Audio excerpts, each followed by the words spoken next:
Well, it's time for Media Watch now, and James Creedon is with us in the studio. Hi there, Laura. James.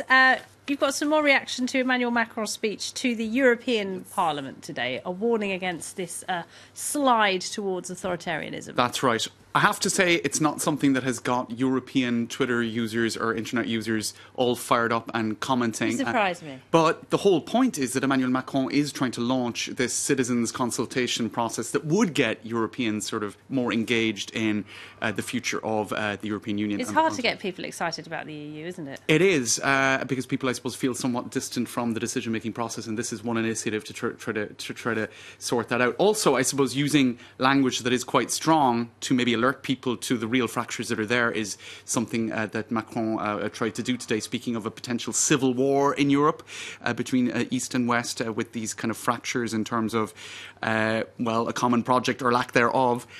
He was using that kind of language. This is one tweet that accompanied his speech. For too long, Europe has become, closed, locked up in routine. It is time to hand it back to its citizens. And he spoke about being an Épinal, which is in the Strasbourg region this evening, for the first of a number of different sort of initiatives of citizen consultation. And there's a website that's been set up. What is your Europe? Quelle est votre Europe? And that will be up online, I believe, tomorrow. For now, it sends to this linked website, and you can see here consultations citoyennes. And so this is really a sort of quite a big initiative. And every EU member is taking part except for Hungary and the UK, for obvious reasons. Yeah. So the fractures that we were just talking about. He also spoke about not wanting to be part of a generation of sleepwalkers, une génération de somnambules. Now, it's interesting to look at some of the sort of reaction that came in pretty quickly to that speech.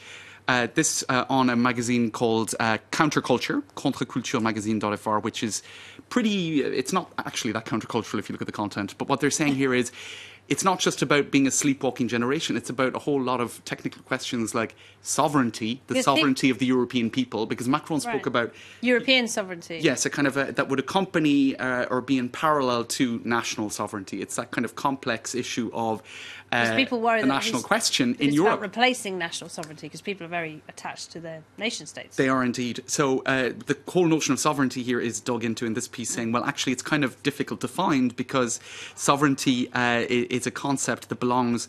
It's the notion of national sovereignty. Even if you take Article 3 of the French Constitution, it states the national sovereignty belongs to the people. But can you really talk of a European people when you have the whole issue of nationalism? So it's the eternal question when it comes to European construction. Also, this article was critical of Macron for being too, I suppose, excluding, I suppose, from the debate those who are nationalist without being extremist, saying actually this is a debate that really needs to be inclusive of all currents as long as you're not, completely extremist. What else do we have? The empty taste of Macron's citizen consultations. Now, this is a piece by Mario Munta of the Madrid-based Centre for Policy Writing, saying that the problem here is that this initiative could appear to be an empty publicity stunt.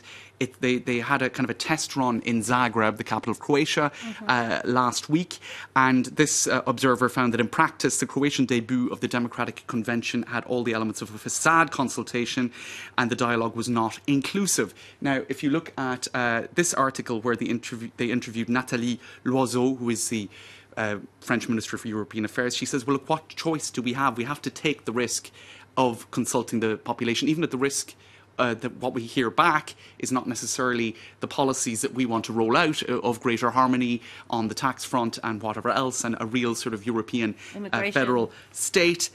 This is just finally on that, Thierry Libert, this is an interview he gave to Euractiv, how to turn citizen consultations into a success. And he said, well, look, basically, they have to be comprised of real dialogues taking place in real spaces. They have to be inclusive of a broad range of opinions, and feedback has to be delivered quickly. And if people get a sniff that this is a kind of a French initiative ahead of European elections next year, that it's kind of partisan in nature, people are just going to run a mile from it. But on a positive note, in this article, they point out as well that actually confidence in the European institutions has gone up quite a bit in the last couple of months, whereas confidence in national state structures has gone down by about 8 points. So actually, contrary to what is popularly believed, we have more confidence in Europe than we do in our national governments right now.